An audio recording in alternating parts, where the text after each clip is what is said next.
स्वागत है। आज हम बात करने वाले हैं दिव्य प्रकाश दुबे के पहले नॉवल अक्टूबर जंक्शन पर।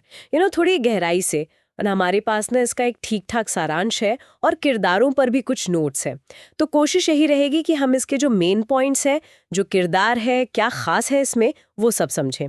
मतलब खास तौर पर उनके लिए जो इसे पढ़ना चाहते हैं या बस सोच रहे हैं कि भाई ये किताब है क्या।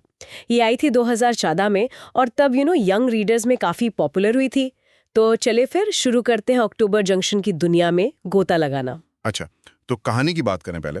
जो बेसिक प्लॉट है, तो ये नॉवल बेस्ड है दिल्ली और लखनऊ जैसे शहरों पर। हाँ। और सेंटर में हैं दो लोग, अनुज और मानसी। हाँ। बिल्कुल अलग तरह के लोग हैं और इनकी मुलाकात होती है एक ट्रेन जर्नी पर। सुनने में तो ये एक रोमांटिक कहानी लगती है, पर लगता है इसमें इमोशंस की काफी लेयर्स हैं। भागदौड़, दूसरी तरफ लखनऊ का वो ठहराव, तहजीब। तो किरदारों के साथ साथ शहरों का भी एक कॉन्ट्रास्ट है। एक अच्छा कैनवस मिलता है कहानी को। बिल्कुल। और किरदारों के बारे में जो पता चला है वो ये कि अनुज काफी महत्वाकांक्षी है, कुछ करना चाहता है लाइफ में, पर साथ ही थोड़ा कंफ्यूज्ड भी है, उलझा हुआ सा। और मानसी वो ज्यादा इंडिपेंडेंट, ज्यादा कॉन्फिडेंट लगती है। ये जो कॉन्ट्रास्ट है, यही शायद उनके कनेक्शन का बेस बनता है। हाँ, हो सकता है। अनुज का किरदार वो असल में उस कश्मकश को दिखाता है जो कई यंग लोग महसूस करते हैं, है ना? सपने हैं, बड़े सपने हैं, पर रास्ता क्लियर नहीं दिखता। वो प्यार भी ढूंढ रहा है, सक्सेस भी, और अक्सर ये दोनों चीजें सीधी लाइन में नहीं चलती। तो उसकी उलझन सिर्फ बाहरी नहीं है, अंदरूनी ज्यादा है मतलब। और मानसी, उसका जो कॉन्फिडेंस है, क्या वो उसे अनुज से बिल्कुल अलग बना देता है? अलग तो है, पर एकदम ऑपोजिट नहीं कह सकते। जो जानकारी है उसके हिसाब से वो जिंदा दिल है, अपनी शर्तों पर जीती है। लेकिन ऐसा नहीं कि वो रियलिटी से कटी हुई है। उसमें इमोशंस भी हैं, गहराई भी है, पर शायद वो उनमें बहकर खुद को खो नहीं देती। वो एक तरह से आज की लड़की है, इंडिपेंडेंट भी, सेंसिटिव वे। अच्छा, तो ये मिलते हैं ट्रेन में, और ये जो सफर है, ये सिर्फ किलोमीटर नहीं नापता, उनके बीच एक इमोशनल कनेक्शन भी बनाता है। ये बात मुझे काफी इंटरेस्टिंग लगी। ऐसा क्यों होता है कि सफर में बने रिश्ते अक्सर गहरे लगते हैं? शायद इसलिए कि सफर हमें रूटीन से बाहर निकाल देता है ना? एक तरह की आजादी सी होती है, खुलने का मौका मिलता है। वो ट्रेन का डिब्बा एक छोटी सी दुनिया बन जाता है, जहां बाहर के प्रेशर कम होते हैं। तो अनुज और मानसी के लिए भी शायद वो जर्नी एक ऐसा स्पेस बनी जहां वो बिना किसी मास्क के मिल सकें। और उनका रिश्ता, नोट्स में लिखा है कि ये सिर्फ लव नहीं है, फ्रेंडशिप भी है, कुछ अनकहे प्रॉमिसेस भी हैं। ये आजकल के रिश्तों के काफी करीब लगता है, जहां लेबल लगाना मुश्किल होता है। बिल्कुल, ये रिश्ता उसी ग्रे एरिया में चलता है जहां दोस्ती प्यार बन सकती है या प्यार में हमेशा दोस्ती रहती है। और नॉवल शायद इसी बारीकी को पकड़ने की कोशिश करता है। ये कोई फेरी टेल वाला प्यार नहीं है, ज्यादा रियल है, थोड़ा कॉम्प्लिकेटेड, और शायद इसीलिए ज्यादा भरोसेमंद लगता है। कहानी में अचानक मोड़ भी आते हैं, ऐसा पता चला। ये सिर्फ कहानी को इंटरेस्टिंग बनाने के लिए है या इनका कोई गहरा मतलब भी है? मुझे लगता है इनका मतलब है, गहरा मतलब है। जिंदगी कहाँ सीधी चलती है, उसमें तो उतार चढ़ाव आते ही हैं, अचानक वाले मोड़ भी। ये मोड़ किरदारों को चैलेंज करते हैं, उनके रिश्तों को टेस्ट करते हैं, उन्हें रियलिटी के करीब लाते हैं। ये यही दिखाते हैं कि लाइफ हमारे प्लान के हिसाब से नहीं चलती और हमें उन अनिश्चितताओं के साथ डील करना सीखना होता है। और ये अक्टूबर का जो जिक्र है बार बार, इसे बदलाव का सिंबल बताया गया है। ये सिर्फ मौसम का बदलाव है या किरदारों की अंदरूनी दुनिया का भी? ये अक्टूबर वाला मामला थोड़ा और समझाएंगे। हाँ, ये सिर्फ मौसम वाला बदलाव नहीं लगता। अक्टूबर में देखें तो एक हल्की सी ठंडक आती है, पत्ते रंग बदलते हैं, एक तरह का ठहराव भी होता है और बदलाव भी, दोनों साथ साथ। तो कहानी में भी अक्टूबर शायद वो टाइम है जब किरदारों की लाइफ में बड़े चेंजेस आते हैं या आने वाले होते हैं। उनके रिश्तों के लिए, उनके फैसलों के लिए ये एक जरूरी बैकग्राउंड सेट करता है। और ये बदलाव अंदरूनी ज्यादा लगता है, सोच का, फीलिंग्स का, प्रायोरिटीज का। अच्छा, कहानी में अनुज और मानसी के अलावा दूसरे लोग भी हैं, दोस्त, फैमिली। ये लोग कहानी पर कैसे असर डालते हैं? देखिए, ये जो साइड कैरेक्टर्स होते हैं ना, ये कहानी को असलियत का रंग देते हैं। जैसे दोस्त का जिक्र है, रजत। शायद वो अनुज के लिए एक साउंडिंग बोर्ड जैसा हो या उसे आईना दिखाता हो। परिवार की अपनी एक्सपेक्टेशंस होती हैं, प्रेशर होते हैं, और कभी-कभी तो बिल्कुल अनजान लोग भी हमारी लाइफ पर असर डाल जाते हैं। तो ये सब मिलकर यही दिखाते हैं कि हम अकेले नहीं हैं, हमारी जिंदगी दूसरों से जुड़ी हुई है, उनके असर से बच नहीं सकते। और इन सबके बीच राइटर दिव्य प्रकाश दुबे की स्टाइल की भी बात है। कहा गया है कि भाषा बहुत आम बोलचाल वाली है, दिल को छूने वाली। ये उनकी पहली किताब थी, राइट? जी हाँ, ये उनका पहला नॉवल था और शायद इसकी भाषा ही एक बड़ा कारण थी कि ये युवाओं में इतनी जल्दी पॉपुलर हो गई। उन्होंने कोई बहुत भारी साहित्यिक हिंदी नहीं यूज की, वो भाषा इस्तेमाल की जो लोग असल जिंदगी में बोलते सुनते हैं। इससे क्या होता है कि किरदारों की बातें, उनके जोक्स, उनकी उलझनें सब बहुत अपनी सी लगती हैं।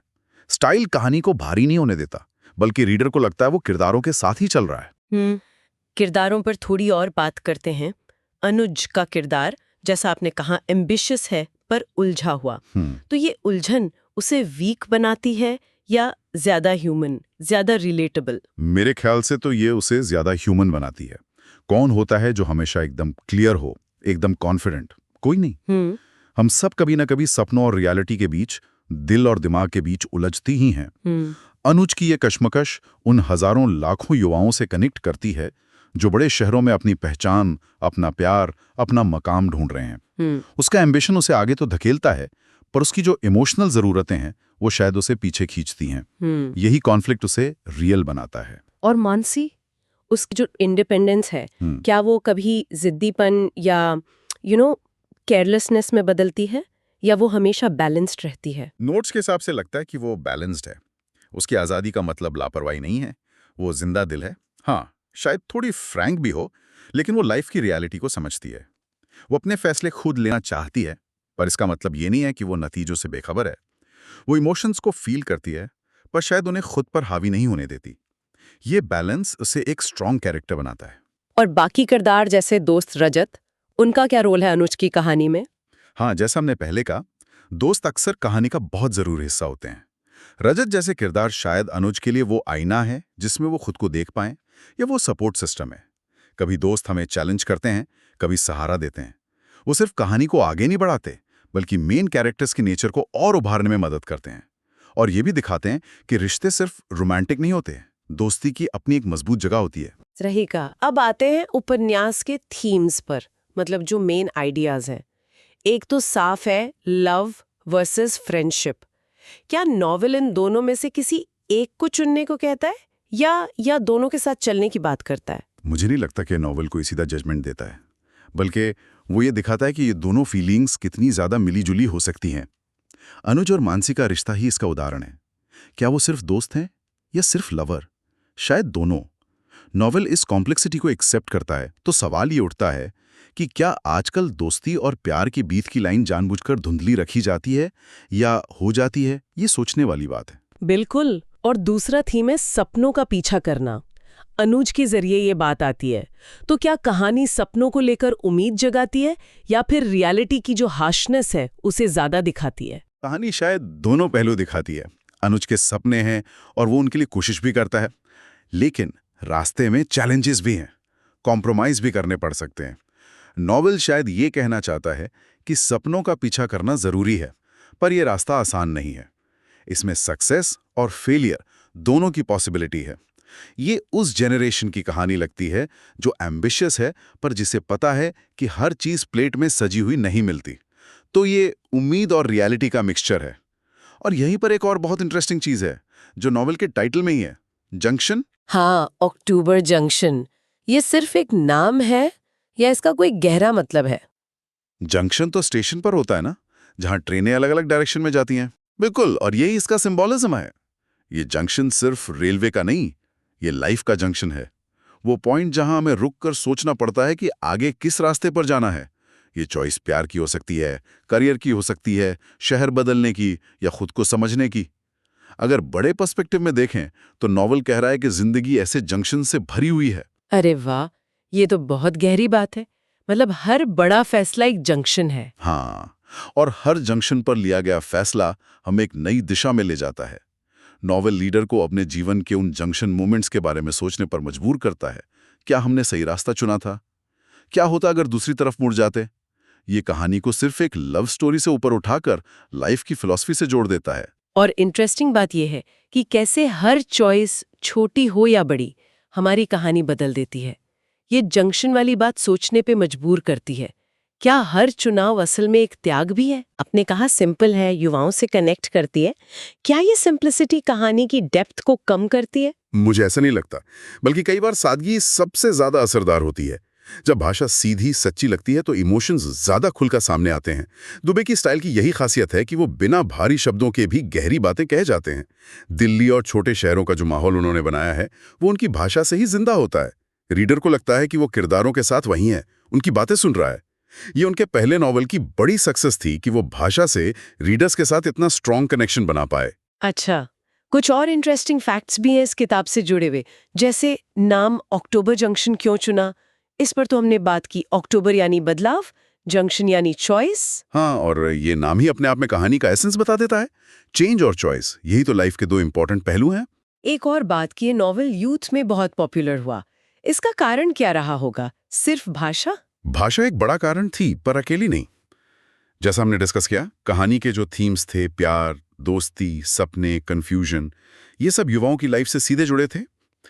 किरदारों का चित्रण इतना रियल था कि रीडर्स उनमें खुद को या अपने किसी दोस्त को देख सकते थे।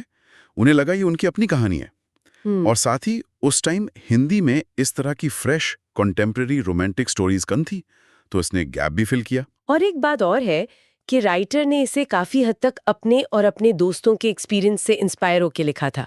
क्या ये बात मैटर करती है? हाँ, बिल्कुल मैटर करती है। जब राइटिंग में पर्सनल एक्सपीरियंस की छाप होती है तो उसमें एक तरह की ईमानदारी, एक सच्चाई आ जाती है। रीडर उसे महसूस कर सकता है। ऐसा नहीं कि कहानी 100% सच्ची होगी, पर जो इमोशनल कोर है वो रियल होता है। इससे कैरेक्टर्स और सिचुएशन ज्यादा विश्वसनीय लगते हैं। शायद यही वजह है कि अनुज और मानसी इतने रियल लगते हैं, क्योंकि उनके पीछे असली जिंदगी के अक्स हो सकते हैं। तो इन सब बातों का मतलब क्या है? आज के टाइम में ये नॉवल क्यों इंपॉर्टेंट है या रेलेवेंट है? हाँ, ये अच्छा सवाल है। 2014 की किताब आज भी क्यों पढ़ी जानी चाहिए? देखिए, ये सिर्फ एक बीते हुए टाइम की लव स्टोरी नहीं है। ये मॉडर्न रिश्तों की जो कॉम्प्लेक्सिटीज़ हैं उन पर एक कमेंट्री है, और वो आज भी उतनी ही रेलेवेंट है। प्यार और दोस्ती का मिक्सचर, करियर और पर्सनल लाइफ का स्ट्रगल, बड़े शहरों की भागदौड़ में खुद को ढूंढने की कोशिश, ये सब आज भी यूथ की जिंदगी का हिस्सा है। ये नॉवल हमें याद दिलाता है कि कैसे लाइफ के छोटे छोटे पल, अचानक हुई मुलाकातें या एक मामूली सी ट्रेन जर्नी भी हमारी लाइफ की डायरेक्शन बदल सकती है। ये उन अनकहे एहसासों और अनसर्टन फ्यूचर की कहानी है जिससे हम सब कहीं ना कहीं कनेक्ट कर सकते हैं। और सबसे बड़ी बात, ये हमें अपने जीवन के जंक्शंस पर सोचने को मजबूर करता है।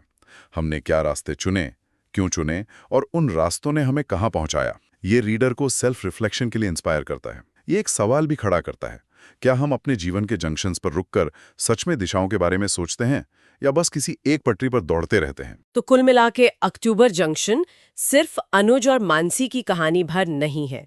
ये उन अनगिनत इमोशंस, कंफ्यूजन्स और उम्मीदों का रिफ्लेक्शन लगती है जो प्यार, सपनों और जिंदगी के किसी न किसी मोड़ पर खड़े हर इंसान के मन में होती हैं।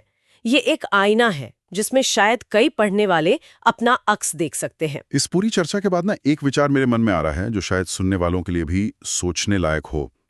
जीवन के हर जंक्शन पर हम एक रास्ता सुनते हैं, कभी सोच समझकर, कभी भावनाओं में बहकर, पर क्या हर चुना हुआ रास्ता हमें वाकई हमारी सोची हुई मंजिल तक ले जाता है? या फिर हर रास्ता, चाहे कैसे भी चुना गया हो, हमें एक ऐसी अनएक्सपेक्टेड डेस्टिनेशन की तरफ धकेलता है जो शायद हमारे लिए पहले से तय थी? क्या हमारे चॉइसेस ज्यादा स्ट्रांग है, या वो अनदेखी ताकत जिसे हम डेस्टिनी कहते हैं? इस पर सोचा जा सकता है।